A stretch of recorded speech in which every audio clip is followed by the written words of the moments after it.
Buen día, gente de la Nación Libre. Nos volvemos a encontrar.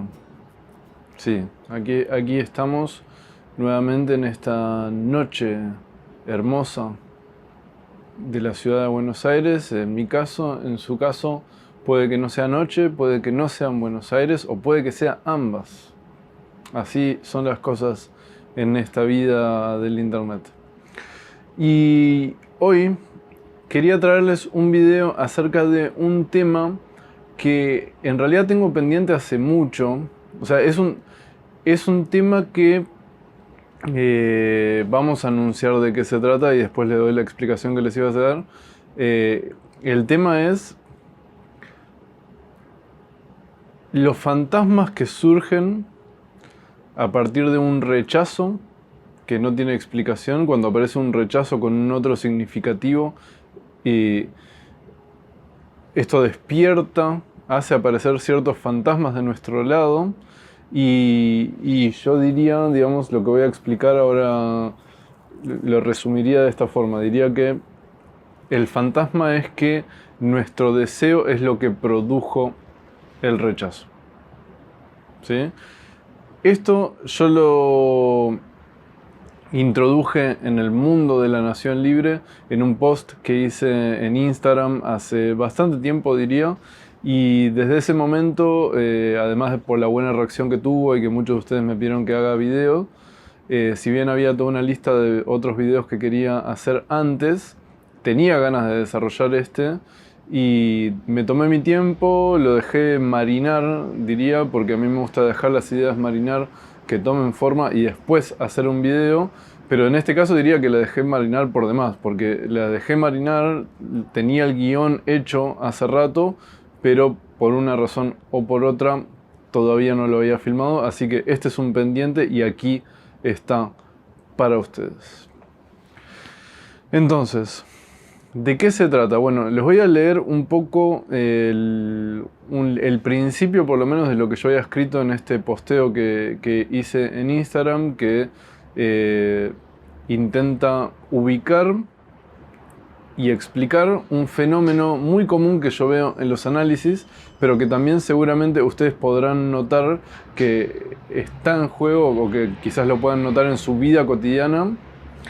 Y yo diría que va a terminar siendo un tip clínico para aquellos que practiquen psicoanálisis y que vean pacientes, quizás les pueda ayudar y quizás también pueda ayudar a otras personas que no son psicoanalistas o que no son psicólogos, pero que están en ese camino de autoexploración y entenderse mejor a ustedes mismos. Quizás esto que yo voy a comentarles les pueda hacer cambiar de perspectiva con respecto a un punto esencial, que es a qué atribuyen ustedes el rechazo y digamos cómo utilizar la información de lo que surge en su psiquismo a partir de ese rechazo, o sea, lo que ustedes se imaginan de por qué fueron rechazados, cómo utilizar eso que se les ocurre como una información clave para la autoexploración. Eso es lo que podría decir.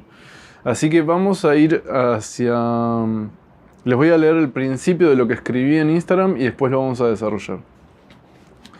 Este fue el posteo, la primera parte del posteo. Decía: cuando se es rechazado, entre paréntesis, sin explicación, o sea, cuando no le dieron explicación a uno por el rechazo, uno rellena el vacío de explicaciones con sus fantasmas. Estos se podrían traducir así, o sea, estos fantasmas en última instancia se podrían traducir así: mi deseo produjo el rechazo.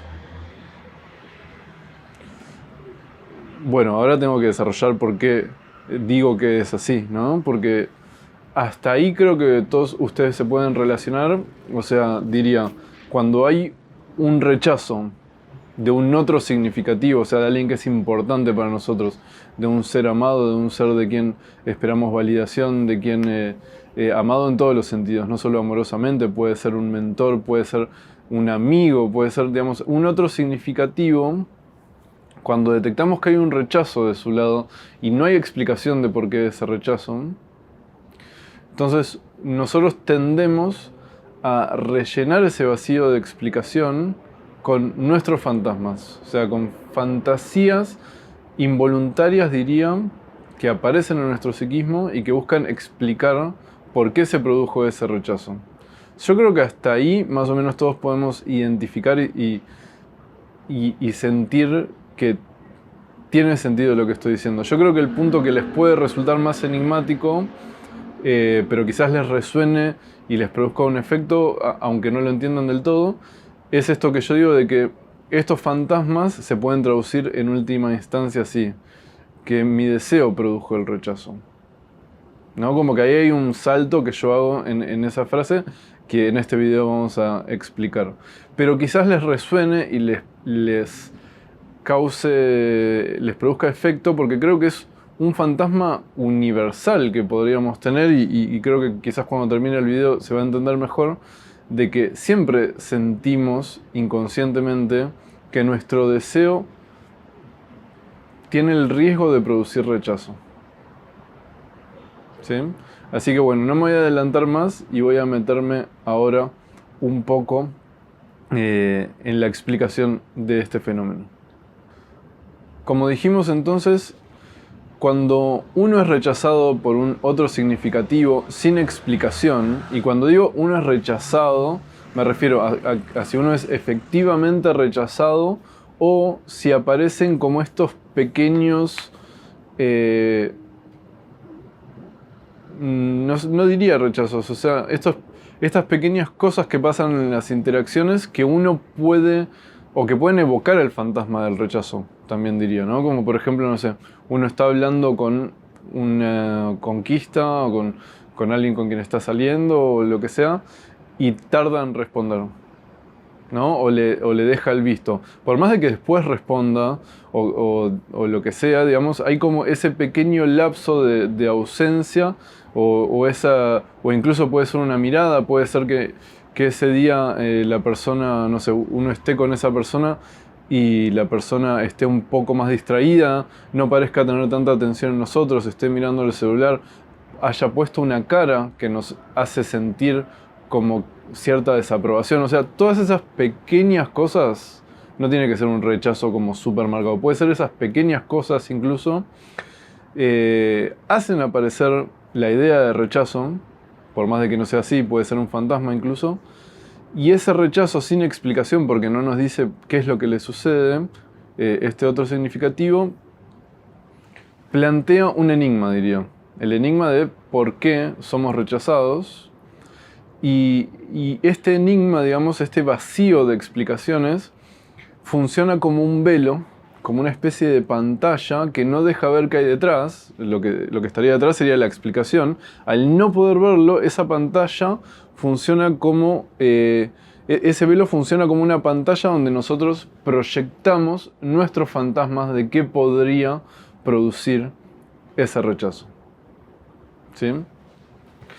Ahora, ¿por qué es que sucede esto con el rechazo? ¿Por qué el rechazo tiene este poder? Bueno, yo diría que, en mi opinión, es porque el rechazo, cada vez estoy más convencido de que es uno de los puntos esenciales, cruciales de todo análisis. Yo todo análisis que emprendo, digamos, todo tratamiento analítico que yo emprendo, siempre encuentro como por lo menos uno de los puntos esenciales la elaboración del rechazo. ¿Sí? Y con esto yo diría que es la elaboración del rechazo de otros significativos, seres amados, como podría ser en última instancia a nivel edípico los padres, o sea, elaborar esos rechazos muchas veces inconscientes o no aceptados del todo, no leídos del todo, de parte de los padres. Yo diría que son uno de los puntos traumáticos esenciales que aparecen a la hora de trabajar en un análisis. Y diría no solo eso, sino también otra cosa que aparece, que nosotros trabajamos en los análisis, es nuestro propio rechazo, muchas veces inconsciente, hacia esos otros amados, ¿no? Esto también es algo muy conflictivo, como que uno no se puede aceptar a sí mismo también que uno puede sentir odio o rechazo por un otro amado. Entonces, estos dos fenómenos que muchas veces incluso están enlazados entre sí, es decir, que uno odia o rechaza a un otro significativo muchas veces porque el otro está haciendo cosas que nos hace sentir rechazados, y todo eso está cubierto medio en una cosa inconsciente. Diría, o sea, que no lo llevamos a registrar del todo muy claramente. Todos estos fenómenos yo diría que están muy cerca de lo que es el núcleo de lo reprimido. No diría que es todo lo que está reprimido, me parece es muy amplio, no quiero ser reduccionista, pero sí quería marcar que es un punto esencial, yo diría, en todo análisis. Siempre que trabajo, estos puntos suelen aparecer como clave. ¿Sí? O sea, la elaboración del rechazo, el rechazo de otros significativos para con nosotros y nuestro propio rechazo para con esos otros significativos. Entonces vemos que el rechazo tiene un lugar súper importante, y muchas veces cuando aparece ese rechazo en un momento actual, y como dije, o sea, incluso en cosas que no son un rechazo súper tajante, sino como pequeños elementos que introducen algo del rechazo, esto hace aparecer toda esta serie de complejos que rodean lo reprimido, yo diría. Y además, también hay que decir que el rechazo tiene un papel muy importante en el juego del deseo, porque muchas veces el rechazo introduce dentro de este vínculo de amor y de unión, introduce esa especie de separación que también permite que circule el deseo, que permite desear. O sea que el rechazo no diría que es solo un elemento negativo, que sería mejor que no esté en las interacciones o en los vínculos de amor, sino que yo creo que tiene un vínculo muy importante, permitiendo desear en las parejas, o sea que haya un elemento de separación, un elemento de rechazo, y los vínculos padres-hijos también, o sea, en los vínculos parentales con los hijos, también diría que permite la separación, individuación, lo que permite que la persona se separe de los padres y se convierta en un adulto, en una persona autónoma. Pero bueno, eso lo he desarrollado en otros videos, seguramente lo desarrolle más adelante también. Bien, volvamos entonces a lo que nosotros proyectamos sobre esa pantalla, ese velo que aparece cuando aparece este rechazo sin explicación. ¿Qué es lo que proyectamos ahí? Yo diría que proyectamos las razones que a nosotros nos parece que podrían generar rechazo. O sea, ¿qué es lo que ponemos como explicación y decimos, a ver, que hay un rechazo? ¿Por qué se produjo? Y por algo que podría generar rechazo, ¿no? Entonces, en general, yo diría que uno no tiende a pensar que son las propias virtudes lo que podría generar el rechazo, sino que uno piensa inconscientemente, hace el cálculo de que son las propias faltas lo que podría generar rechazo, lo que uno piensa es repudiable de uno mismo, ¿no? Y no me quiero ir, digamos, pero quería hacer un paréntesis de que en realidad, yo diría, cuando aparece un rechazo, digamos, este no es el único fenómeno que aparece. Hay otros fenómenos que aparecen. No es que siempre que aparece un rechazo aparece este fenómeno que estoy tratando de describir. Por ejemplo, hay casos en los que, diría, uno es rechazado porque uno se mandó una recagada, y uno, como mecanismo de defensa, echa la culpa para afuera y digamos, tiene defensas aloplásticas, lo que se llama, que es esto de, hay un conflicto, ¿quién tiene la culpa? La pongo afuera, seguro es culpa del otro, y es una defensa para no asumir, para no hacerse preguntas acerca de lo que uno puede haber hecho mal. Esto también sucede en experiencias donde uno es rechazado, diría justificadamente, donde uno se mandó una cagada y se ponen en juego defensas que intentan desviar la atención de las propias faltas y poniéndolas afuera. O sea, esto sucede, este es otro fenómeno, pero el fenómeno que yo estoy describiendo no diría que es un fenómeno donde se ponen en juego defensas, sino más bien diría que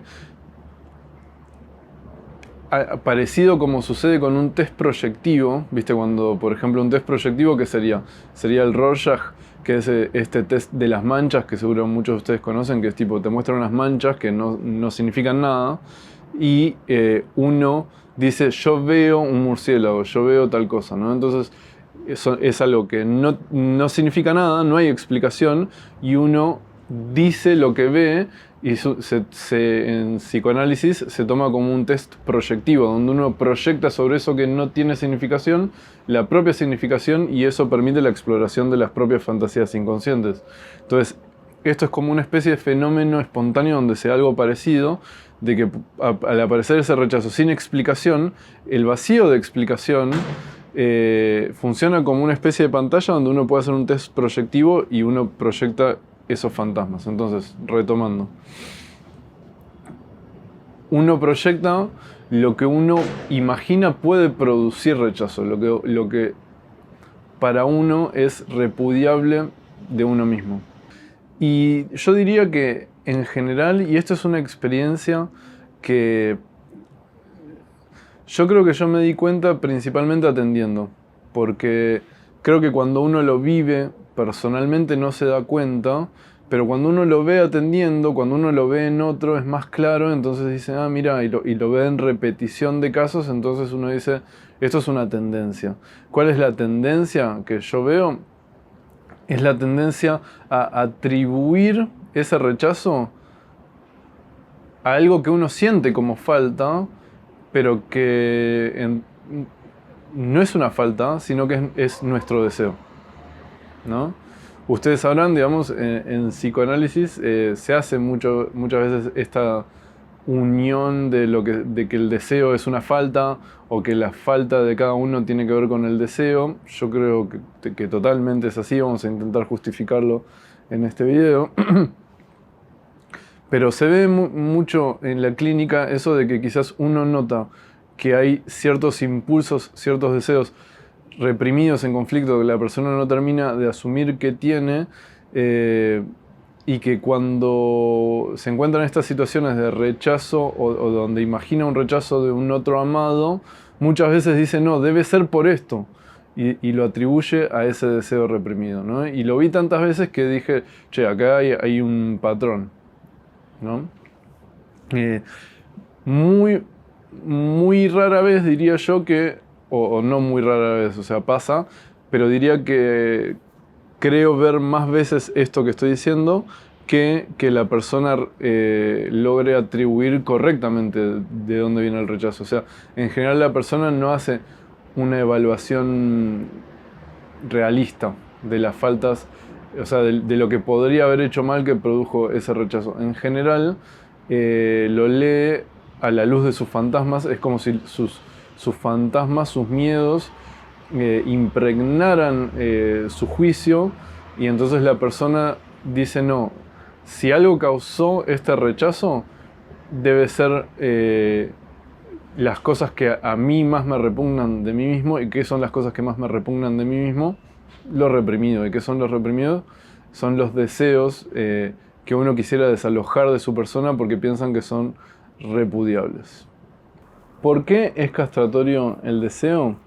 Bueno, yo no diría que todo deseo es castratorio, pero sí diría que los deseos que están reprimidos porque uno los vive como castratorios, ¿no? Uno los reprime porque nos hacen sentir en falta con respecto al ideal, ¿no? Uno dice castratorio porque introduce una falta y porque el ideal en general es fálico, según lo entendemos en psicoanálisis. Esto, si quieren entender un poco más en profundidad esta lógica, les recomiendo que vean el video que hice acerca de las inseguridades. Ahí lo trabajo muy a fondo, esta lógica de cómo nuestras inseguridades, aquello que nos hace sentir en falta, está íntimamente vinculado con nuestro deseo. Acá vamos a hacer una especie de resumen, pero si quieren entrar más en detalle les recomiendo ese video. Yo lo que diría es que digamos, hay deseos que tenemos que no nos hacen sentir en falta, con eso está todo bien, pero hay otro tipo de deseos que son los que en general trabajamos en psicoanálisis, que intentamos ubicar para que el sujeto deje de reprimirlos y los ponga en juego, porque en general, por lo menos yo practico de esa forma y creo que los psicoanalistas tendemos a practicar de esa forma. Sí, diría que sí. Porque reprimirlos causa otro tipo de conflictos. Pero diría que uno los reprime porque a uno lo hace sentir en falta esos deseos, a uno lo hace sentir débil, lo hace sentir feo, lo hace sentir que pierde valor, que no sería amable y teme perder el amor de estos otros significativos, seguramente, como lo demuestra la experiencia, porque en un principio, digamos, en la relación con los primeros otros significativos, en general los padres, esos puntos fueron conflictivos, fueron medio rechazados. Entonces uno medio que desalojó ciertos impulsos de su personalidad para intentar ser deseado por estos otros, para intentar capturar el deseo del otro, para evitar el rechazo y para ajustarse al ideal de lo que uno imagina que el otro quería, ¿no? Entonces hay un muy íntimo vínculo entre el rechazo del otro significativo y nuestro deseo, en realidad, ¿no?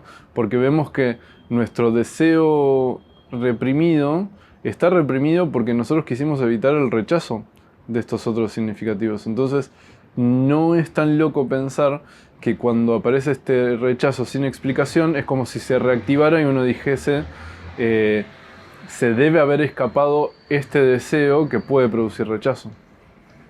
¿No? Uno la flashea, uno se imagina y dice, si aparece un rechazo, dice, ¿por qué fui rechazado? Seguro por lo que pienso que causa rechazo, que es este impulso que tengo que a mí me da vergüenza, que fue tan rechazado por parte de mis padres o digamos de otros significativos de la historia, no solo los padres, pero diría que principalmente los padres, porque bueno, tienen una marca muy grande, ¿no? En esos primeros años de constitución subjetiva. Y diría también, no solo que el rechazo está muy íntimamente con el deseo, muy íntimamente vinculado con el deseo reprimido, entonces cuando aparece el rechazo, uno dice, ¿por qué debo haber sido rechazado por el deseo reprimido?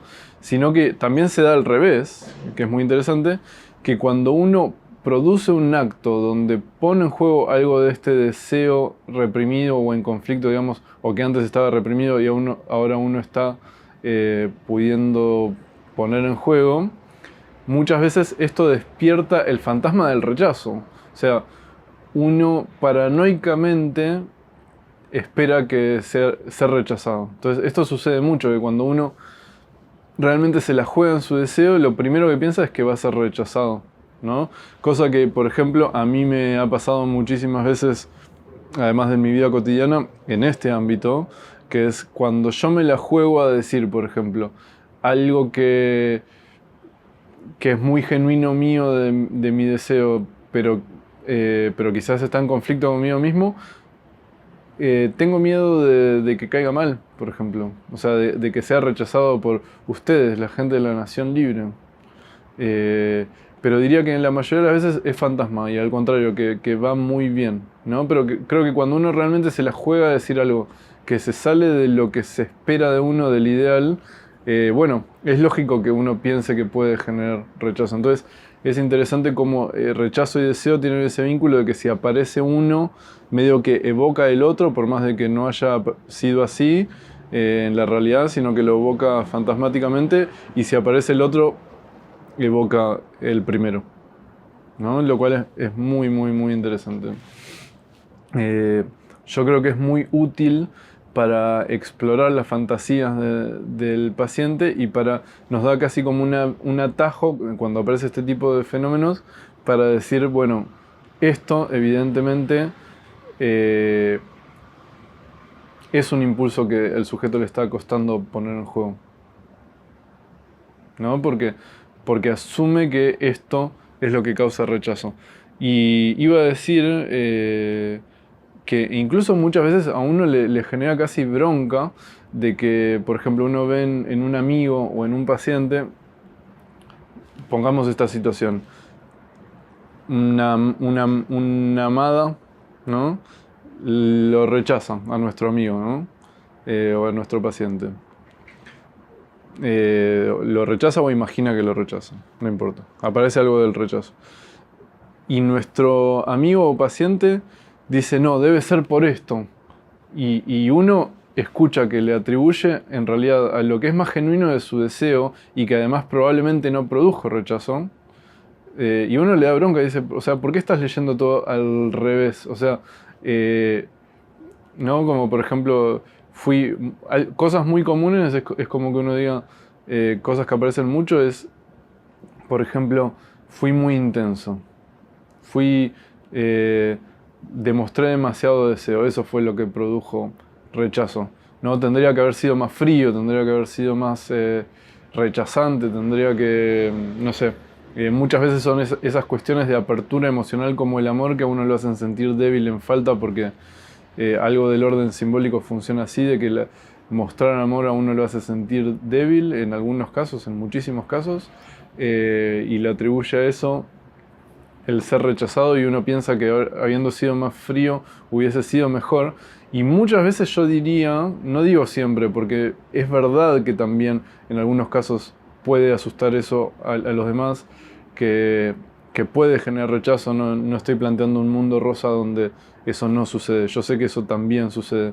Pero diría que en muchos casos es al revés, o sea, si hubo un rechazo real, muchas veces es provocado por los intentos de disimular esa debilidad y de poner como exageradamente ese ideal fálico, a la otra persona se la baja muchas veces, ¿viste?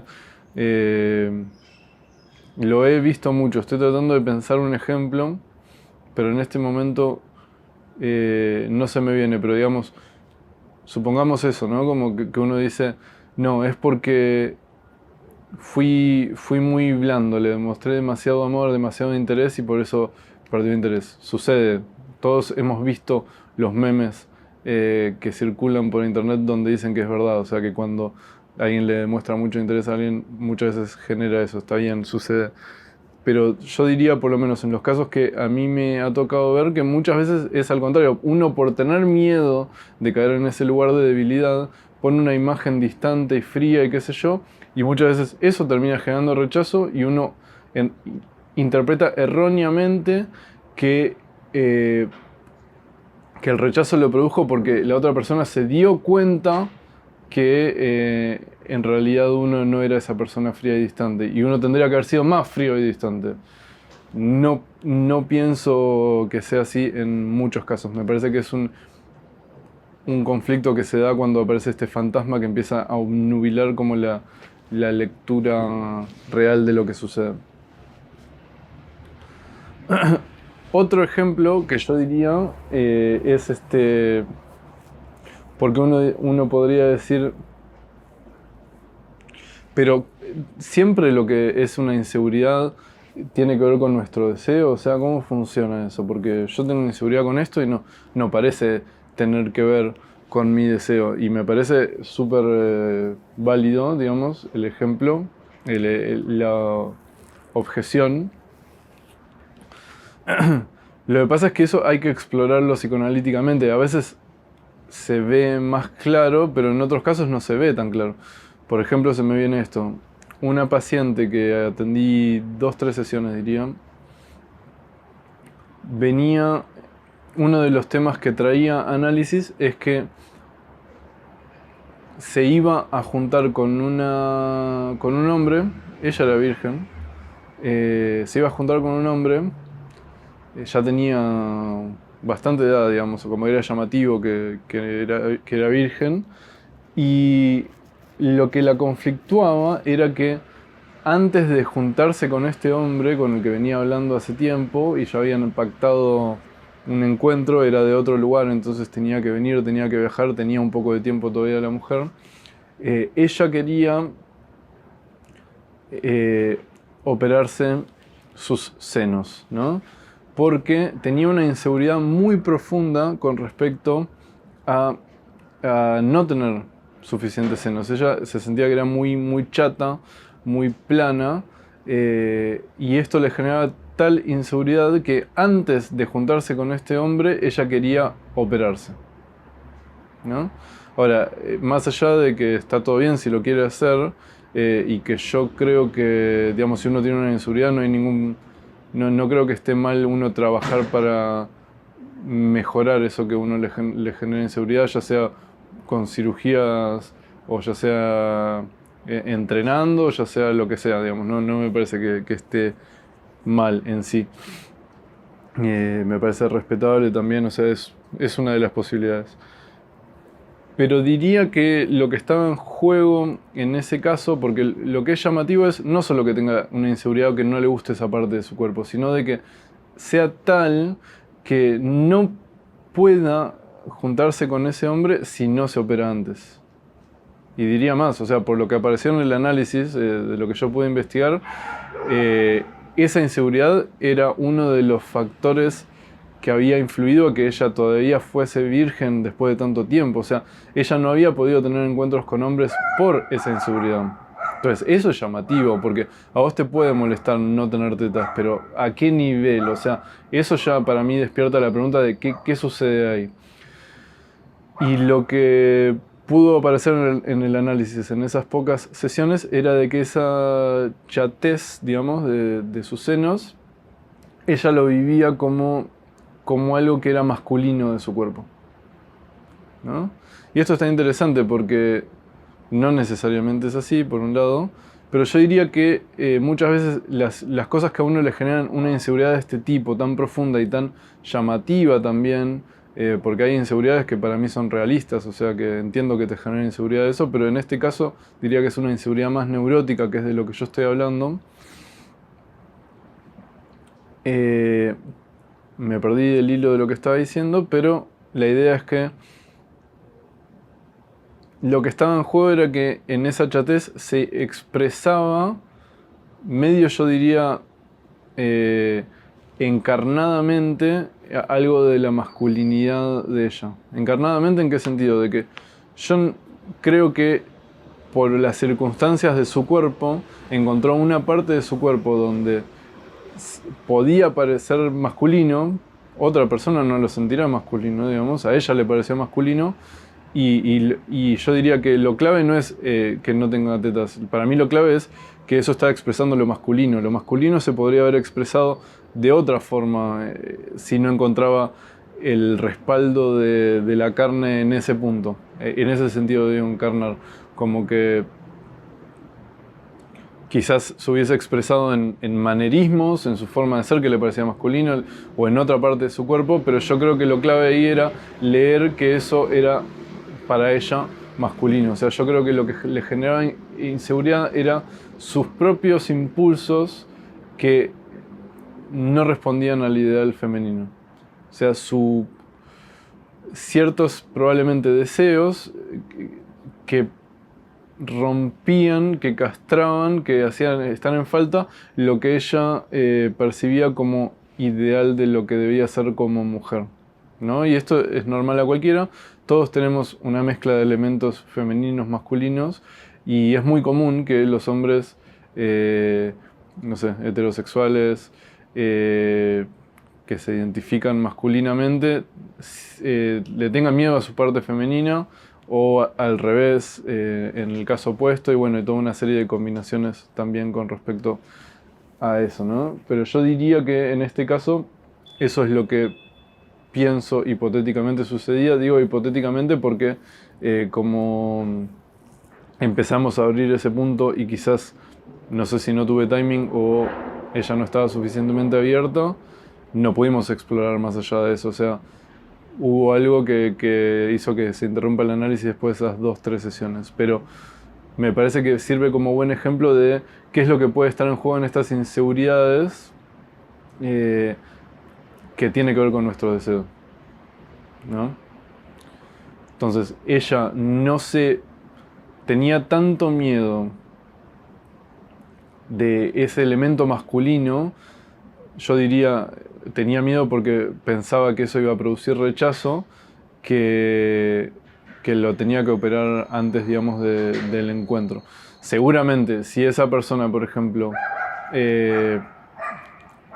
se juntaba con ella y no terminaba pegando onda con ella y no quería volver a verla, quizás ella hubiese atribuido eso a su cuerpo y a esa inseguridad que tenía, y capaz había pasado completamente otra cosa, pero se hubiese dado quizás digo, este fenómeno donde ante ese rechazo y vacío de explicación ella hubiese proyectado esta inseguridad propia que en última instancia tiene que ver con su deseo. Por eso digo,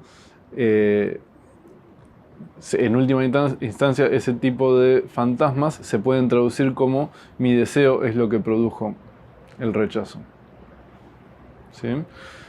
Un ejemplo también de este tipo de inseguridades di en el video de inseguridades, lo pueden ir a ver ahí, pero creo que todos podemos identificar que hay elementos de esto en nuestra vida. No creo que tan fácilmente cada uno pueda, si no está en análisis, analizar por dónde pasa el deseo propio que produciría rechazo, o que uno imagina que produciría rechazo, pero por lo menos les da una punta para pensar y preguntarse de, che, estoy flasheando en realidad, o sea, esto que yo pienso que produce rechazo, en realidad, primero, que no tiene nada que ver, y segundo, quizás es un elemento clave para mi exploración personal. Esa es una buena pregunta para mí. Y si ustedes son clínicos, psicoanalistas, y están de acuerdo conmigo, porque pueden no estarlo también, quizás es un tip que pueda ayudarlos a, si aparece un fenómeno como este, identificar primero el fenómeno y poder leerlo y decir, bueno, esto de lo que está flasheando que puede producir rechazo, quizás tenga que ver con su deseo reprimido. Así que bueno, podríamos seguir hablando, pero vamos a dejar aquí por hoy. Si quieren que siga desarrollando algo del tema del rechazo, que es algo que vengo desarrollando en muchos videos últimamente, déjenlo aquí abajo. Me encantaría saber qué pensaron, me encantaría saber sus objeciones, me encantaría saber sus acuerdos, me encantaría saber qué es lo que piensan. Si es que piensan, claro, porque muchos de ustedes no piensan, eso también es verdad. Son bots, son robots, piensan lo que les dice el sistema. Y bueno, igualmente me gustaría que dejen un comentario abajo. Así que muchas gracias por acompañarme y nos veremos en una próxima sesión.